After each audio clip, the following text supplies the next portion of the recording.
we do have some breaking news to report about a longtime diplomat and a storied career. I'm talking about Henry Kissinger. We just learned that he passed away at the age of 100. I just want to put up the New York Post tweet here, and so many are tweeting about it, sending in their condolences with the reaction to this news as well. You'll remember that just earlier this year, there were so many events and interviews and remembrances on the occasion of his 100th birthday. And so henrykissinger.com, that was his website, where we got so many updates on his career, but just posted this kind of biography of the storied diplomat. And they said this: Henry Kissinger was the 56th Secretary of State, a respected American scholar and Nobel Peace Prize laureate who helped create the post-World War II world order and led the U.S. through some of its most complicated foreign policy challenges.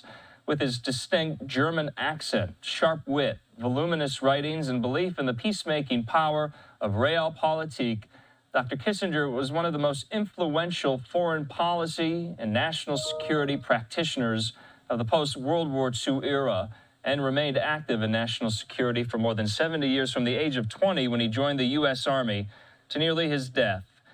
Dr. Kissinger continued to travel to Washington to offer testimony on U.S. national security strategy. And so many, of course, this does not come as a surprise. 100 years old is quite the milestone. He celebrated, like I said, his centenary earlier this year.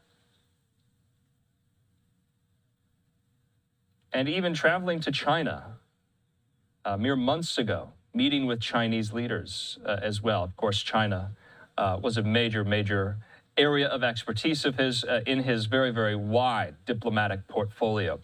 In the meantime, we do want to bring into the conversation now national security expert and analyst, our friend Hal Kempfer, just to kind of recount the life of Dr. Kissinger and what a long life it has been as well. And Hal joins me.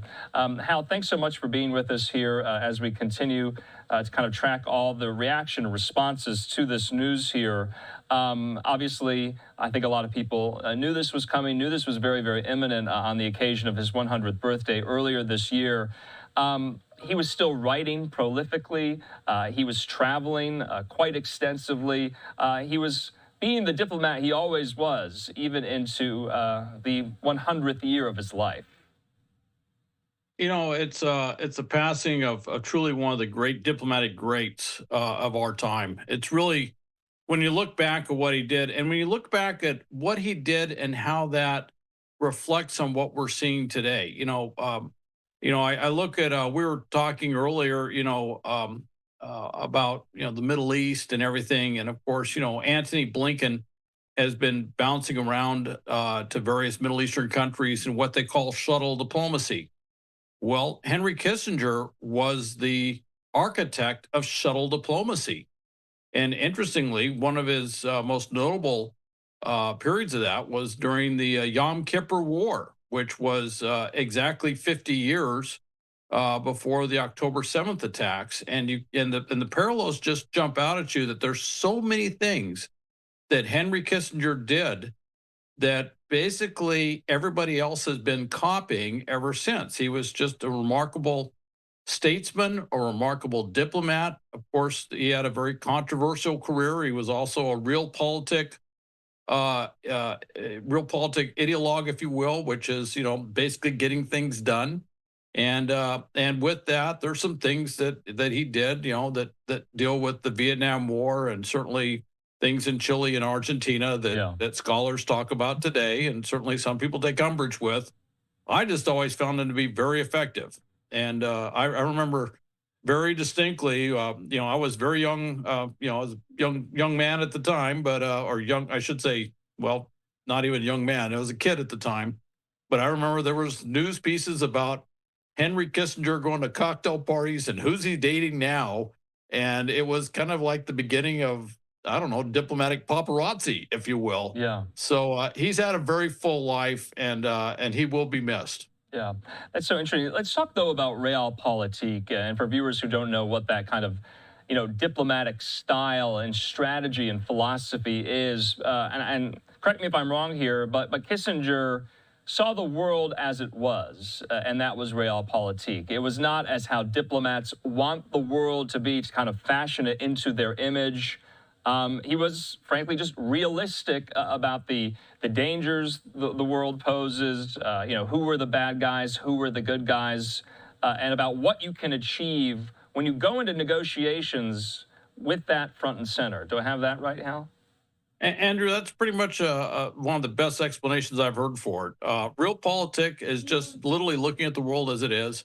Of course, you make a judgment. Who are the bad guys? What do you need to stop? What do you need to oppose? And what are you trying to accomplish? And with that, you deal with the sort of the cards that are dealt before you. And he would be very frank. He held no illusions, despite our long involvement with South Vietnam. He held no illusions about South Vietnam. In fact, in '74, he was pretty frank about the fact that the South Vietnamese army had low morale and they probably wouldn't fight, and that helped shape our policy for disengagement, where we basically pulled out of Vietnam completely. And of course, North Vietnam came down, took over South Vietnam. But it was Realpolitik that helped shape that for Gerald Ford when that was taking place. He also was one where he didn't stand on, unnecessarily stand on ideological principle. He went to China, as they say, and he also was the architect of détente with the Soviet Union. And even though these were both our ostensive enemies, in the Cold War, he saw an opportunity with China, with the issues they were having with the Soviet Union. And at the same time, he saw ways that he could negotiate and work with the Soviets and develop a dialogue to get past the say the Khrushchev era of pounding shoes on desks and things like that.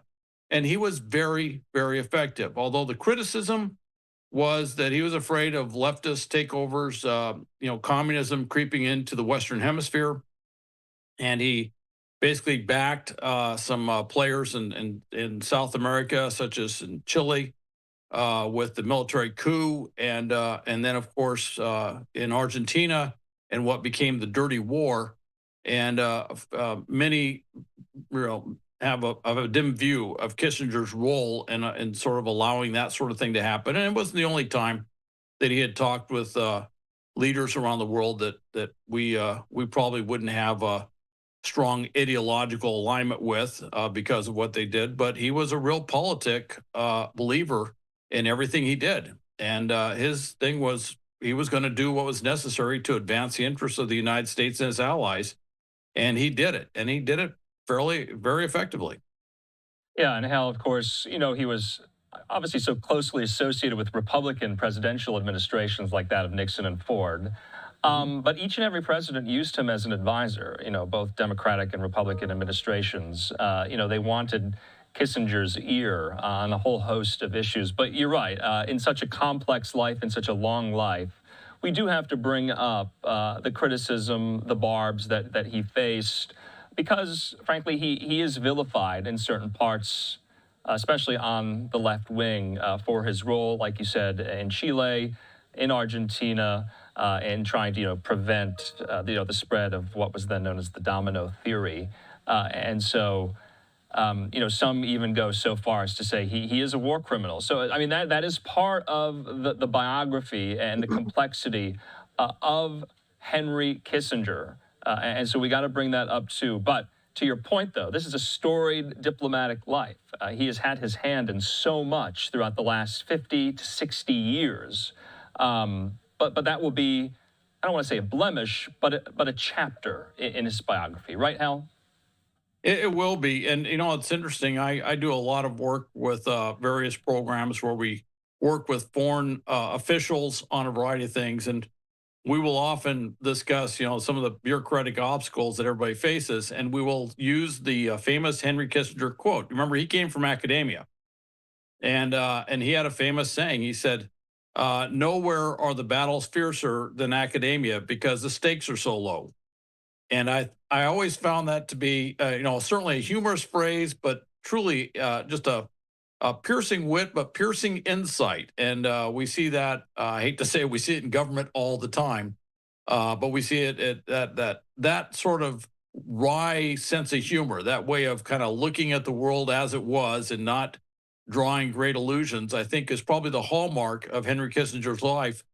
And he guided, as you said, I mean, yes, he was the national security advisor and truly shaped the Nixon foreign policy, if you will.